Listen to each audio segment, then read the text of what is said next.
में एफबीआई ने एक 44 साल के आदमी एंड्रू कार्लसन को अरेस्ट किया। अखबार में रिपोर्ट किया गया कि यह बंदा हद से ज्यादा लकी था। स्टॉक मार्केट के इतिहास में शायद ही किसी ने इतने पैसे कमाए थे। इसने 2 हफ्ते के अंदर अंदर $800 इन्वेस्ट किए और वो $350 मिलियन बन गए। एफबीआई को शक हुआ कि यहां पर कुछ तो स्कैम किया जा रहा है, फ्रॉड किया जा रहा है इसके द्वारा, ये कोई इनसाइडर ट्रेडर होगा। लेकिन जब एंड्रू से पूछताछ करी गई तो उसने जवाब दिया कि मैं एक टाइम ट्रैवलर हूं, मैं 250 साल फ्यूचर से आया हूं, मुझे पता था कौन सा स्टॉक यहां पर ऊपर जाएगा नीचे जाएगा और सोच समझ के मैंने पैसे इन्वेस्ट किए थे, तभी ये रिजल्ट हुआ है। एफबीआई सुनकर हैरान हो गई। एफबीआई को लगा ये पक्का झूठ बोल रहा है और एफबीआई ने सोचा कि हम प्रूफ करके दिखाएंगे कि ये झूठ बोल रहा है बंदा। लेकिन जब और जांच करी गई तो पता चला कि दिसंबर 2002 से पहले कार्लसन का कोई रिकॉर्ड ही नहीं था कहीं पर। इससे भी ज्यादा हैरान कर देने वाली चीज, 3 अप्रैल को कार्लसन को कोर्ट में पेश होना था अपनी बेल हियरिंग के लिए, लेकिन अचानक से वो गायब हो जाते हैं और उसके बाद वो कभी नहीं दिखते। क्या वो सही में टाइम ट्रैवलर थे? क्या टाइम ट्रैवल सही में पॉसिबल है या फिर ये सिर्फ फिल्मों में ही दिखाया जाता है? आज के वीडियो में इस टाइम ट्रैवल के टॉपिक को आइए गहराई से समझते हैं scientifically. Wait, are you talking about a time machine? You know the rules of time jumps, right? Time travel, a concept that has been explored since the early 1900s. I have no idea what we're talking about time travel here. Either it's all a joke or none of it is. साल 1895 में writer H.G. Wales ने अपनी ground breaking novel लिखी थी the time machine नाम से।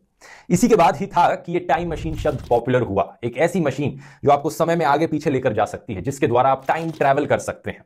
हालांकि ये नॉवल फिक्शन थी, साइंस फिक्शन थी कंप्लीटली, लेकिन इसी से ही प्रभावित होकर कई फिलोसोफर्स और फिजिसिस्ट सोच में पड़ गए। टाइम ट्रैवल पर ना सिर्फ सीरियस रिसर्च पेपर्स लिखे गए बल्कि ढेर सारी फिल्में भी बनाई गई मूवी डायरेक्टर्स के द्वारा। अब देखा जाए तो एक्चुअली में टाइम ट्रैवल कैसे किया जाता है उसके बेसिस पे इसे अलग अलग तरीकों में बांटा जा सकता है। पहले साइंस फिक्शन फिल्मों का ही इस्तेमाल करते हैं इस कॉन्सेप्ट को थोड़ा बेहतर समझने के लिए। देखा जाए टाइम ट्रैवल कई अलग अलग तरीकों का हो सकता है। पहला तरीका है कि one way travel to the future.